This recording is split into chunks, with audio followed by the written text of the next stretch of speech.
2025 সালের 6 অক্টোবর অনুষ্ঠিত হয়েছিল বাংলাদেশ ক্রিকেট বোর্ডের পরিচালনা পর্ষদের নির্বাচন।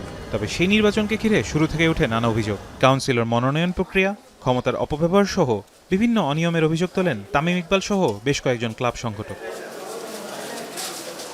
আমিনুল ইসলাম বুলবুলের নেতৃত্বাধীন বিসিবির নির্বাচিত কমিটিকে অবৈধ ঘোষণা করে লীগ বর্জন সহ নানাভাবে প্রতিবাদ জানিয়ে আসছেন সংগঠকরা।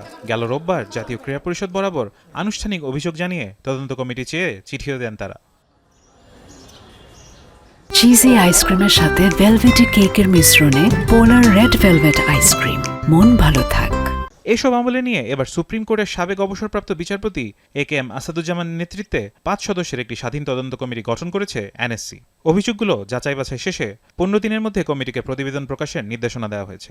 অনিয়মের অভিযোগ এসেছে, অনিয়মের অভিযোগগুলোকে খতিয়ে দেখার জন্য তদন্ত কমিটি কাজ করবে। তদন্ত কমিটি কাজ করে যদি সেখানে তদন্তে অনিয়মের উপাদান থাকে, সেই উপাদানের গুরুত্ব বিবেচনা করে পরবর্তী সিদ্ধান্ত নেওয়া হবে।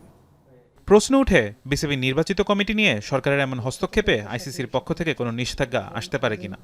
বিশ্বকাপে আমরা খেলে থাকি একমাত্র ক্রিকেটেই, কিন্তু সুতরাং আমাদের এই যে বড় অর্জন, এই অর্জনের জায়গা কোনো রকমের অবহেলার জন্য বা অসতর্কতার জন্য নষ্ট হয়ে যাক, এটা আমরা কেউই চাই না, পুরো জাতি এটা চায় না। কিন্তু তারপরেও যদি কোথাও অভিযোগ আসে, অভিযোগগুলোকে এন্টারটেইন করাও কিন্তু সরকারের দায়িত্ব। আমার ধারণা আইসিসিও এই বিষয়কে নেতিবাচকভাবে দেখার কোনো কারণ নেই। হাইকোর্টের মামলার পর এবার ক্রীড়া পরিষদের তদন্ত কমিটি। বিসিবির বর্তমান কমিটির ভাগ্যে কি আছে সেটি জানা যাবে শিগগিরই।